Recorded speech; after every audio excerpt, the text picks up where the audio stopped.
Hey, what's up? I'm Guy. I'm John. It's our YouTube channel. Subscribe to it and give this video a like. Check out the podcast below in the description. Do that now. Little nuggy nug from Albert Breer's MMQB. Davonta Smith, one team asked him point blank, Tua Tagovailoa or Mac Jones? The question was barely finished before Smith answered Mac Jones. He was bold and definitive about it, as I heard it. So it would have been good for like Cowherd's opening rant. A strong take by Davonta Smith. Mac Jones! Yeah. Oh, it gets 3 points from Tony Reale. Ding, ding, ding. Heisman! And then you tweeted, imagine being the Dolphins and reading these quotes. Does this, which was a great tweet, does this help Mac Jones's draft stock, you think? Yeah, my overall take with this is I think this is a more positive thing than a negative thing for Tua. I think there are two ways you can look at it. One, like we saw Tua play this year. Like we have information what Tua kind of looks like in the NFL. Like that's not an opinion. Like we saw it. It happened. He got benched multiple times.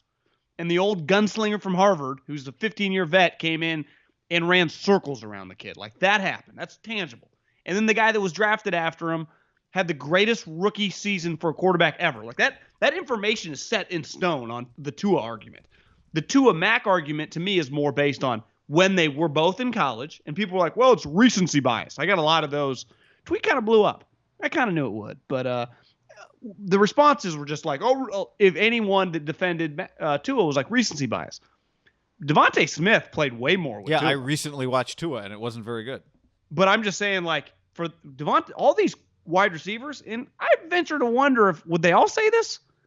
You know, obviously Davonta and Waddle played more with him because they came back. The other two guys played with Tua. But all those guys, if memory serves everyone correct, these weren't like, you know, they had to cut their teeth. They didn't play their junior year. All these guys were playing from the moment they showed up on campus. So they were around them both a lot. And I actually think it just speaks really well of Mac Jones. When I read something like that, like, is Mac Jones now a lock first rounder? Because I kind of think he is. I can't imagine being like, oh, Mac Jones, pick 40. Like, I just don't see him getting past pick 32. You know, when you factor in fifth-year options, you know, I guess the most recent really late first rounder was Lamar, and that worked out. Remember, the Ravens traded back up just to kind of get that control of that contract. We've seen the fourth-year contracts become much more complicated. You would, if you're going to draft Mac Jones, you would rather pick him at pick 30 than you would at 35, because we saw like with Derek Carr, with Jimmy Garoppolo, that free agency just kind of comes fast, especially if they don't start till like their second year. Then all of a sudden, if they're good, you're like, damn. Provided that you would take him at 37. Like not you. Yeah, I'm saying if teams that like him, and I think it's fair to say there's going to be a lot of teams that like him. He's going to have a lot of things going for him. The other thing Breer mentioned in the article is that things around the program was Mac was a harder studier. Now, you could argue maybe Mac had more to overcome, an overachiever, but the more you watched him, you went, God, this guy throws a beautiful – because the thing was like Tua threw a beautiful deep ball. So did Mac. I mean, I'd say Mac's deep ball is like his best attribute. Yeah, I mean, look, we talk so much about the talent around him hurting him. It didn't ultimately hurt Tua's draft position, right? So in that way, it shouldn't hurt Mac Jones's. And he was injured. I think we've all been – and Tua was hurt. I think I can speak for myself. I was really slow on Mac Jones in 2019. I remember when Tua got hurt, and so there was the discussion of like, well, what if they come back and win the SEC championship game? What do you do with them, right?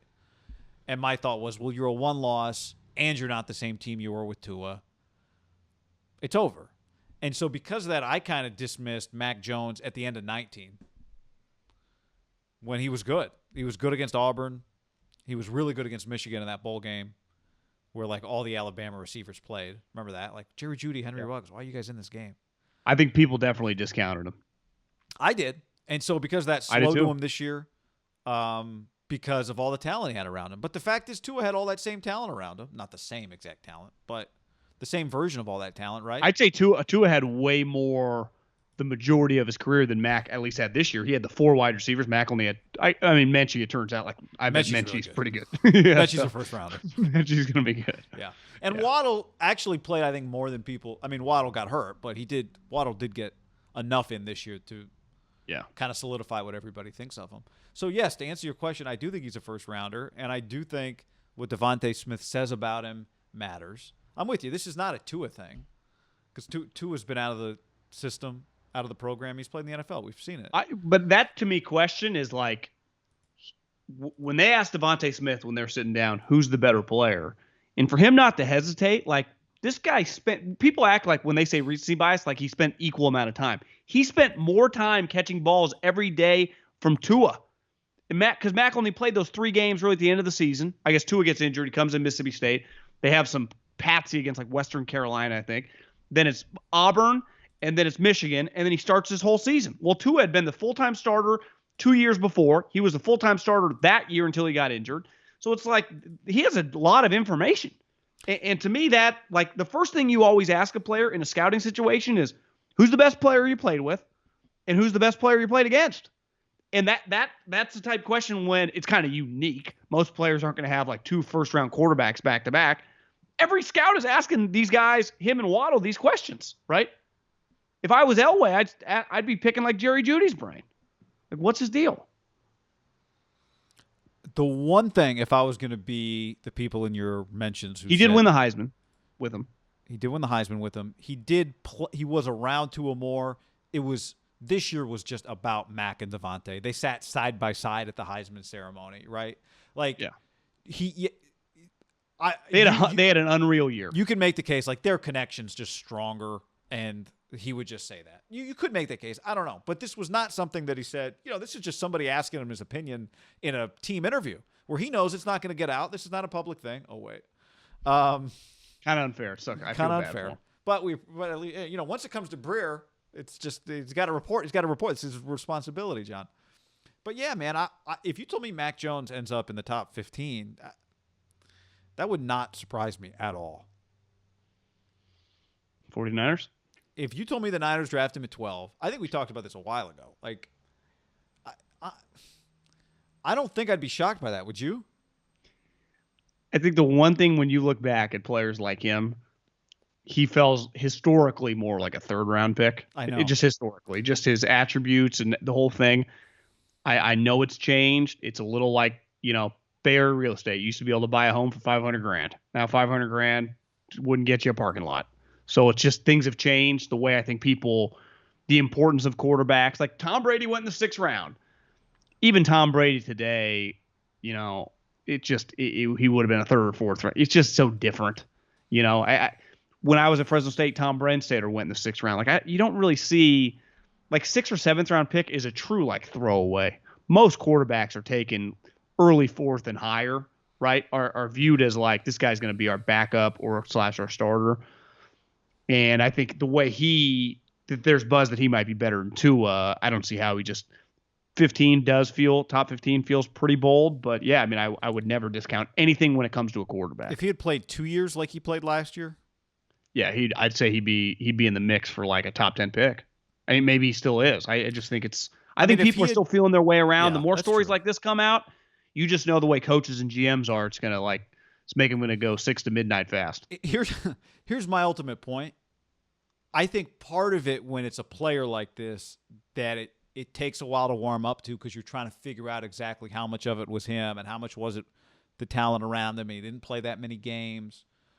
You need things to happen that make the decision easier for you, that make public opinion go, oh, and Davonta Smith saying that about Mac Jones just makes it just one little thing that makes it a little easier for everybody to start thinking about Mac Jones like he's a 1st-round pick or a top 15 pick or a top 10 pick. And I'm not saying that's why a guy gets drafted, but I wonder, like if Herbert had been Alabama's quarterback and Tua had been Oregon's quarterback, it would have been easier to draft Justin Herbert ahead of Tua Tagovailoa. For sure. He would have been drafted higher. If Patrick Mahomes had been Oregon's quarterback instead of Texas Tech's quarterback, maybe he gets drafted a little higher. I don't know, but I do think this helps Mac Jones' draft stock. Now, tangibly, how many spots does it really work? I don't know. It's a little piece of the puzzle of like a big thing that maybe gets people just to look a little differently at a guy. I like a quarterback to have a driving force, something that has a chip on their shoulder. Russell was too short. Brady was drafted long. Rodgers fell in the draft. Mahomes, in a weird way, like no one thought he was going to be any good. Watson, people forget. People were shitting on him coming out. Yep, he won a national title. What if you just sat down with Mac and he goes, I thought I was better than 2 or 3 years ago. Like I mean, I couldn't say this out loud, but I had people, my teammates were saying it. Here's the thing. Devontae's not the only guy to ask. all these teams are going to interview Waddle. They're all going to interview Najee. Like all these guys are going to be Shouldn't asked the this Broncos question. ask Jerry Jeudy? I mean, Yeah, I know they've I'm got sure. Drew Lock, but Yeah, I mean, I just think that but those guys that have played, like Najee's been on the team been playing for how many years? Basically since he was a true freshman. Waddle played a lot. I mean, Dickerson, the center, played with both guys. Like I'm just asking these questions to these guys and getting answers. I mean, are they all singing Mac Jones? Because it's kind of cheesy a little bit. Draft day, story about no one showed up to his birthday, but perception becomes reality. If everyone starts saying, my truth is I like Mac more. Well, this guy like Mac more. This guy like Mac more. This guy like Mac more. This guy like Mac more. It's like, Jesus.